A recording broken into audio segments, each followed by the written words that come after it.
Hello again, and welcome to my YouTube channel.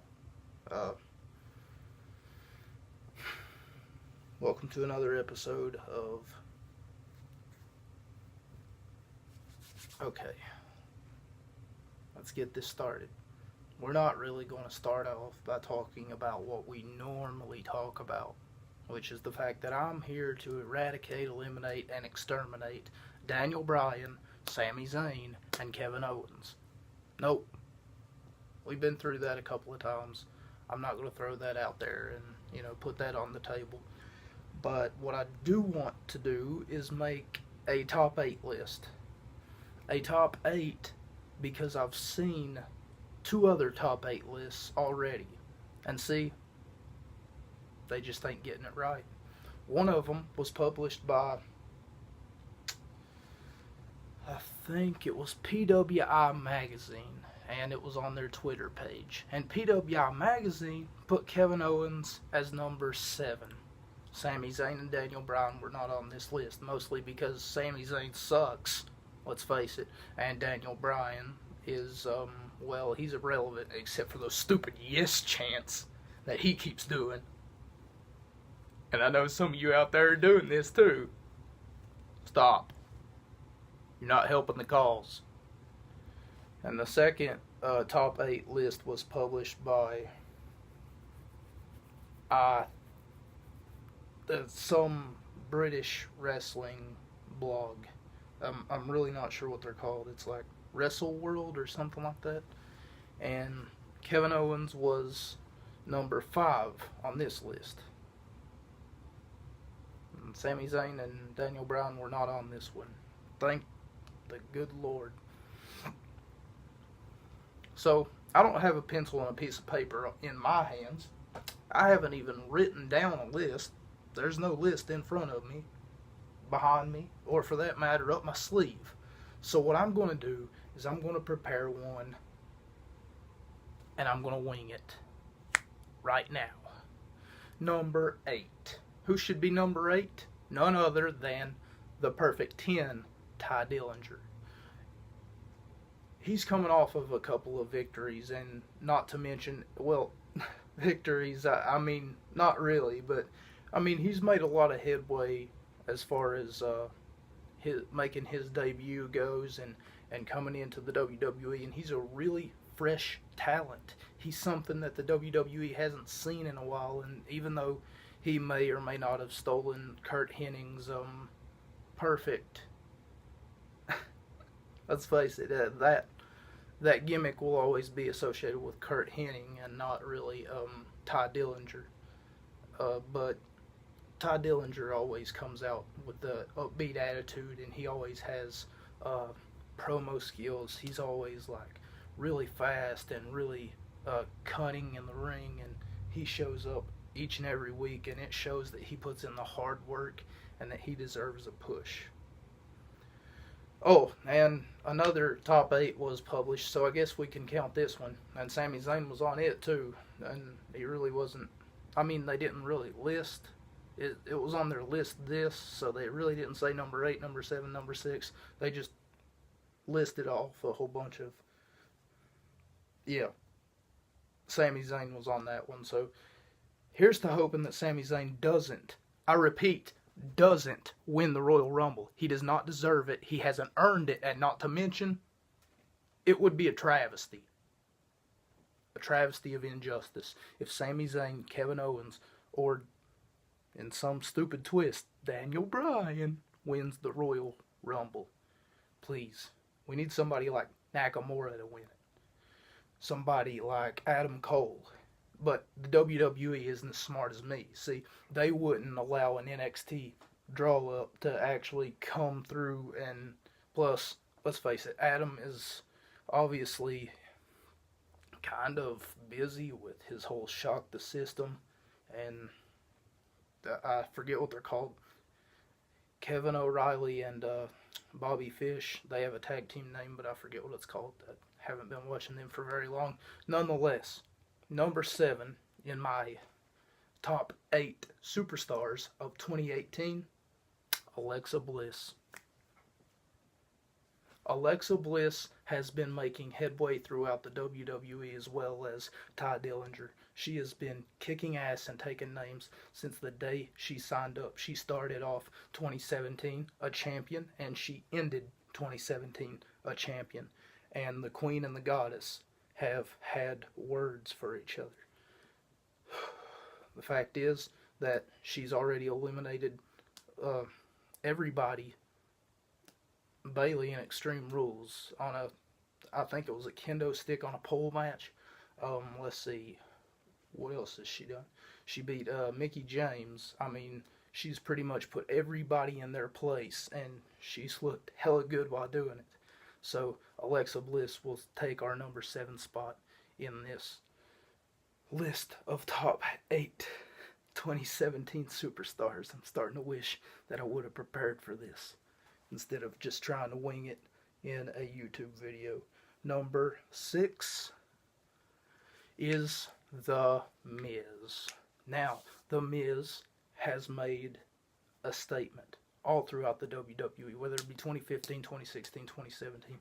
The Miz has always taken his spot and next week on WWE TV, actually on Raw, he is scheduled to make his in-ring 2018 debut, or not in-ring, but I mean, let's face it, why else would he show up? It wouldn't be to host The Miz TV, but even though he is going to host an episode of The Miz TV, what the hell am I rambling on about? But The Miz is basically all that and a pack of cheese, because The Miz, I mean, he's like the total package, so to speak. I know I referred to Alexa Bliss in an earlier video of this year as calling her the total package, and, you know, move over Lex Luger, but the fact is that The Miz really is someone that you should watch in 2018, because he has been champion. He became Grand Slam champion before Roman Reigns ever knew what that meant. Even though I'm a huge Roman supporter and I'm a huge Roman fan, the fact is that The Miz is awesome. And leading into 2018, it wouldn't surprise me to see him win the Rumble, or for that matter, win some prestigious award. He was named Rolling Stones magazine's Superstar of the Year, but they're not exactly a wrestling magazine, so I really don't see what prestige that has to do. What are we on, number 5? Number 5. Let's see, Ty Dillinger, Alexa Bliss, yep, The Miz. Okay, so number 5, I'm going to have to go with the Usos. The Usos have kept the tag team division on lock. See, the Usos have been just running through anybody who gets in their way. And it looks like next in line for the Usos is going to be the Bludgeon Brothers. And I'm going to cover the Bludgeon Brothers in a different video. The reason being, it's going to take too much time for me to stand up here and tell you about the Bludgeon Brothers. Oh, God. The thing that gets me with the Bludgeon Brothers, though, just as a preview, is why do they keep facing these guys who are, like, really small? They're like my size. 5'2", 5'6". If you want to build a powerful tag team, you have to make them look powerful, but not make them look powerful by comparison. Like, if you put 2 scrawny white dudes up against, you know, 2 400-pound Latinos, come on, you know that you ain't gonna, this math just don't add up.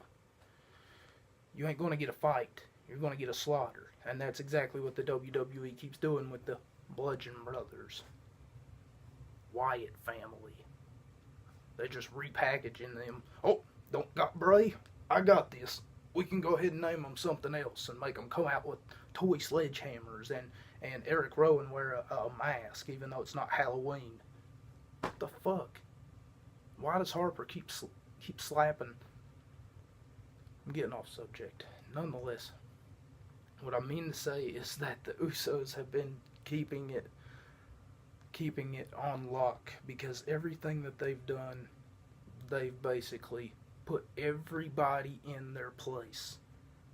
And they've looked good while doing it. I mean, these boys are just amazing, in a word.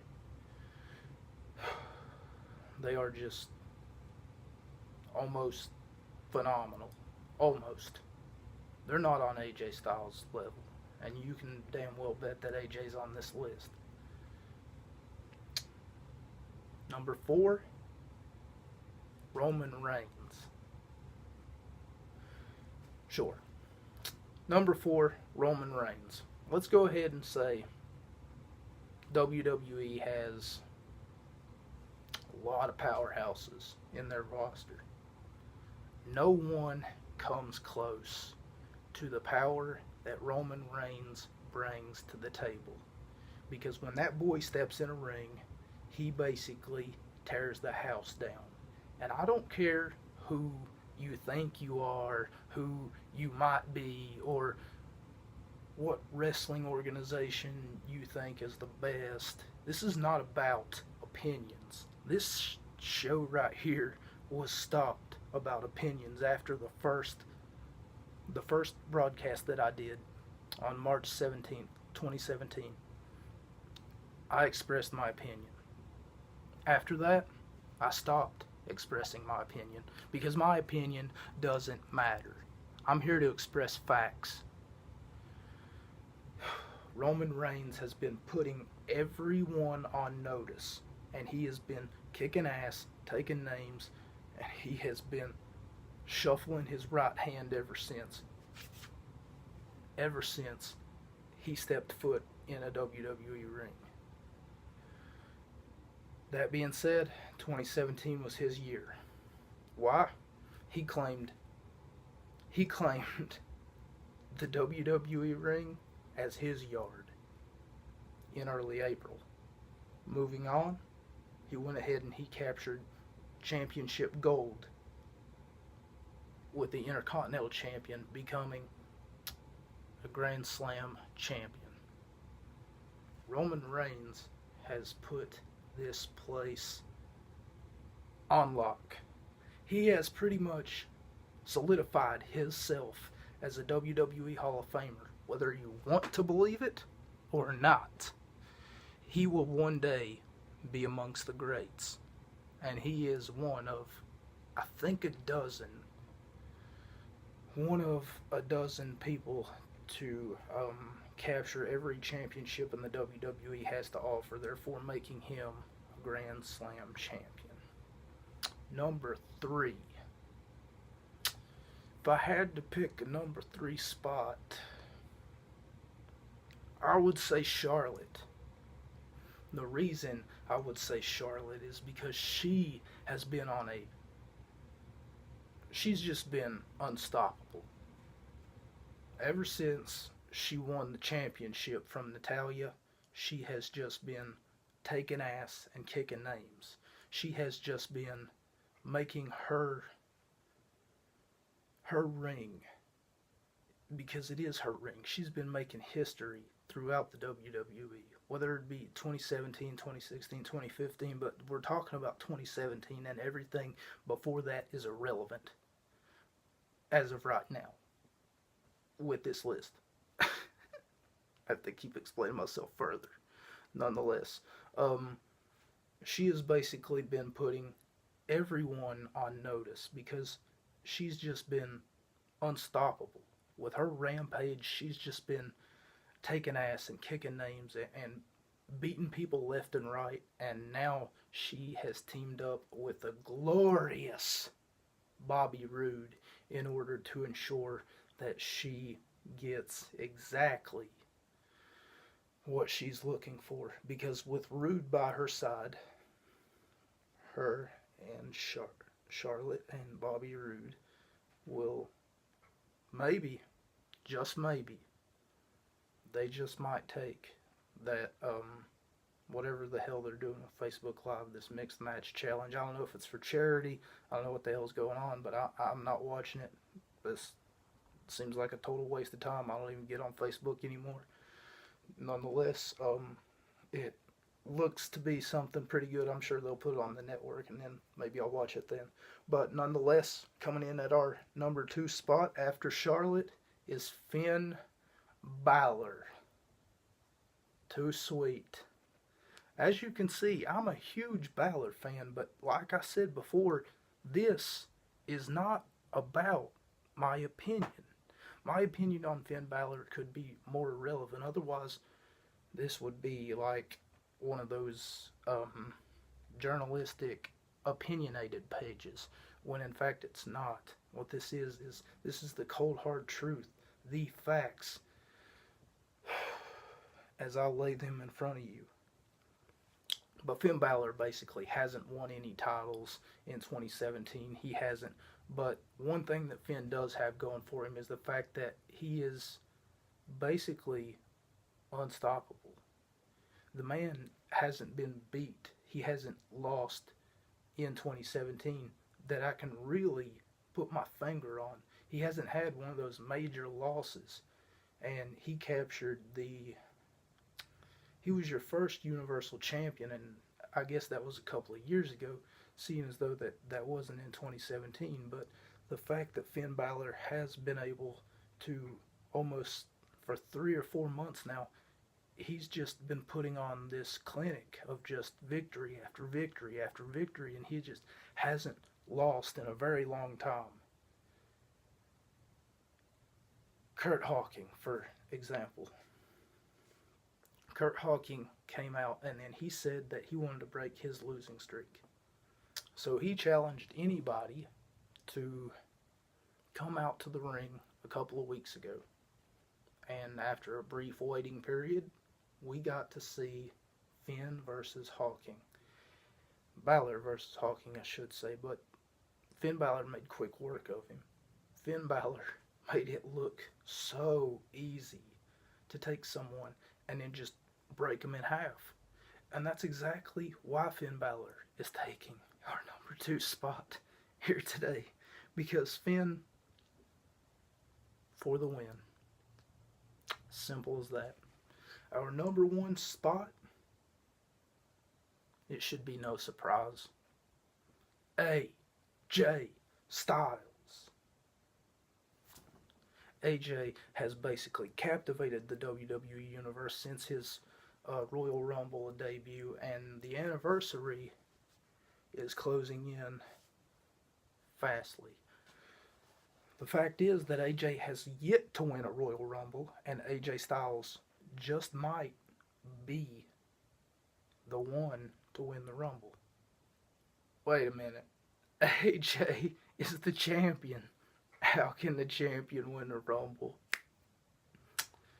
Well, AJ's taken our number 1 spot today because he is the champion, because he is phenomenal, because he goes out there each and every week and he proves why SmackDown Live is the house that AJ Styles built. AJ is the man. AJ is the guy that comes out each and every week. He tells you what he's going to do, and it ends up getting done. Earlier last week, I should say, he came out and then he made a statement. He said that he had 2, not 1, but 2 of his New Year's resolutions. The first one, he didn't get a keep. The first one was that he would beat Sami Zayn. And as much as it pains me to say it, Sami Zayn won.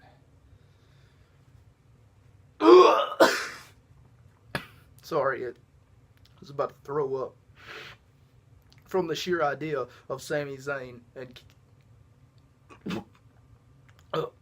okay, I'll throw up off camera.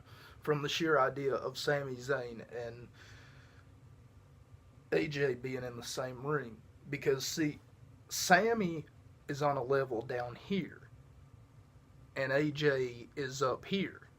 See, Sami can't get on AJ's level because Sami Zayn is nothing more than a pretentious little bastard. He is a no talent,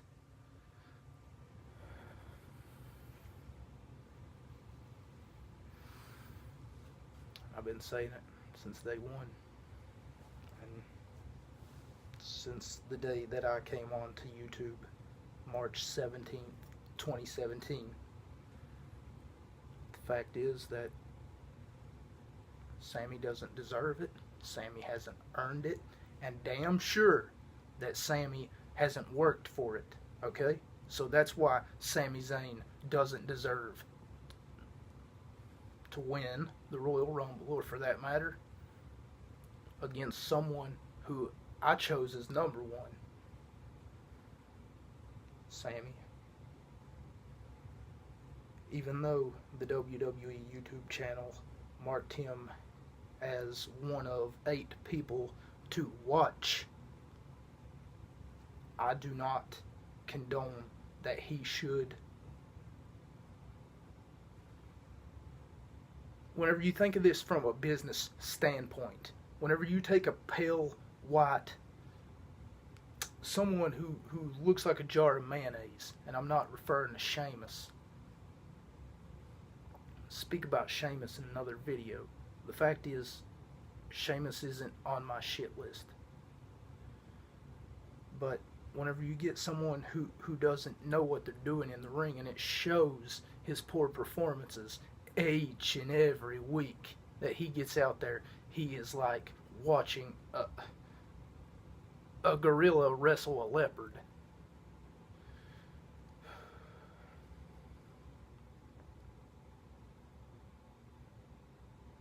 The fact is, Sami Zayn doesn't deserve any accolades in the WWE. He doesn't deserve to be in the Hall of Fame. He didn't deserve to win the NXT Championship. Thank God he didn't win it. He didn't deserve to win a United States or an Intercontinental or a tag team or, for that matter, the WWE Championship. And thank God he hasn't won it yet. And he's been in the WWE for how long now? He didn't win anything in Ring of Honor. Nothing. Maybe a wrestling magazine named him, I don't know, Startup of the Year. I never read that one. But maybe they named him Superstar of the Year.